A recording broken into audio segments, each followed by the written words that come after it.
This video is for the godly women out there who just absolutely love the Lord. And the reason I was thinking about making this video is because I want you guys to recognize how valuable you actually are, because the world is going to tell you a different story. The world will say that you are worthless. The world will say that you're not doing enough. The world will say that, oh, you're just a stay-at-home mom. Oh, you don't go outside and you don't have a job, you don't have a career. And, there's nothing wrong with women who have those things, but I want you to recognize that women who are homemakers are to be valued very, very much so. And so that's what this video is going to be focused on, because I want you to recognize that you, as if you're one of these women that I'm describing here, you are to be praised. You are the unsung hero of the story in a roundabout way. Why? Because we learn from Malachi chapter 2 that God desires godly offspring. Here in Malachi 2:15 it says, "But did he not make them one, having a remnant of the same of the Spirit? And why one? He seeks godly offspring." And so when you recognize what it takes to raise godly children, that is a full-time job. That is harder than most jobs that are out there because of all the patience that comes along with it, and you just want to pull your hair out half the time. But that starts in the home. That starts in the house. We have this churchianity situation that we got going on here, where we go to church one time once a week and we're there for 1 hour. And many people think that it's the church's job to raise their children and to teach their children about Jesus, but that's just not the way it's meant to be. It's supposed to happen in the home, the house. The parents, mom and dad, both are supposed to be pouring into the children. And if we hand our kids out and we just throw them around and we're like, okay, we don't need them anymore, or we just put them over here because we don't want to deal with them, or we don't make them a priority, then that is not going to bode well as far as creating godly offspring. Godly offspring is something that he desires, that God desires. He desires godly offspring. And so if we recognize what he desires, then that's something that we can prioritize in our own lives, because what I want doesn't matter. It's about him. And so let's look at something else about women, and something else that is unpopular to say. Peter tells us in 1 Peter 3, verse 3, says, "Do not let your adornment be merely outward, arranging the hair, wearing gold, or putting on fine apparel." So we have this society again where everybody is saying, you got to look this way, you got to look this way, this way, this way, this way, and this way. And Peter's like, hey, don't let it just be, we're supposed to keep ourselves put together. But he's like, it's not about that. He says, rather, let it be the hidden person of the heart, with the incorruptible beauty of a gentle and quiet spirit. And here's where it gets good, because if you are a woman and you have a gentle and quiet spirit, we learn here that it is very precious in the sight of God. And so here we have two conflicting things with the narrative that's going on in the world: godly offspring and a gentle and quiet spirit. Now, we understand that godly offspring is something that God desires. He desires godly offspring. But that's not a popular thing to talk about. That's not something that is not something that people think about when they think of heroes of the faith. Another thing is a gentle and quiet spirit, which that is also something that is not very popular in our world today, because it's all about me, and speak your truth and all these things. But when we see that when a woman does what Peter is talking about here, we see that this is very precious in the sight of God. And so here we see two things: godly offspring and gentle and quiet spirit.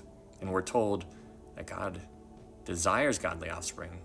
And we are told that a gentle and quiet spirit is very precious in the sight of God. So when you stop looking at things from the world's perspective, which is very difficult, it is very challenging to stop looking at things from a worldly perspective. But when you do, and you start looking at it from God's perspective, well, now all of a sudden the game has completely changed. And so that is the hope of this video. Proverbs 31 is a great chapter for this kind of conversation, but it says, her children rise up and call her blessed. But then it goes on, and it's not just her children, it says her husband also, and he praises her. So when you have this ideal situation, when you are equally yoked in a relationship, when a man marries a woman and they are both focused on serving the Lord, then you're going to have a godly family and they're going to have godly offspring. But it's because, in a very, very large part, because of the godly woman. And going back to what we need to always remember is in Proverbs 31:30, it says, charm is deceitful and beauty is passing, but a woman who fears the Lord, she shall be praised. A woman who fears the Lord. That is not popular, guys. That is not something that attracts a lot of followers. That is not something that you get a lot of, publicity, and a lot of people want to follow you around and copy your style and all this kind of stuff. No, this is the opposite. You are seeing a much different kind of narrative given to you and I here in the Bible. And so that is what I want you to understand. It is the godly perspective, God's perspective, compared to the world's perspective. They are two very different things. This verse right here, some people have a problem with, but it says, wives, submit to your own husbands as to the Lord. It's really fascinating because submitting is something that many people have problems with, but it says as to the Lord, meaning that whatever you're doing, this should almost go without saying, right? But whatever you're doing, whatever you eat, whatever you drink, whatever it is, it should always be as to the Lord. And so here's just another example to it. And so it's all about submission, right? Like I, as a man, need to submit to the Lord. And if I submit to the Lord, then my wife should want to submit to me because I am submitting to the Lord.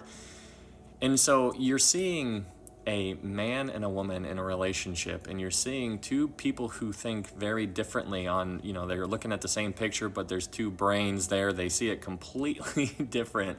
Men are from Mars, women are from Venus type idea. And it's a challenging thing.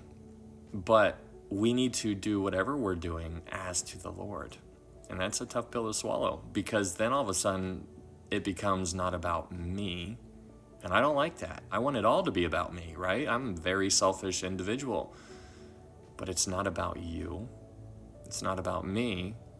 It's about what we're doing in our life, in our walk, in a way that can bring people to Christ, in a way that is just screaming Jesus without even saying a single word, in a lifestyle that is just so living out loudly that people can't help but notice it. Be like, why are you doing that? Like, this is a terrible situation that you're in. Why? How come you're reacting that way?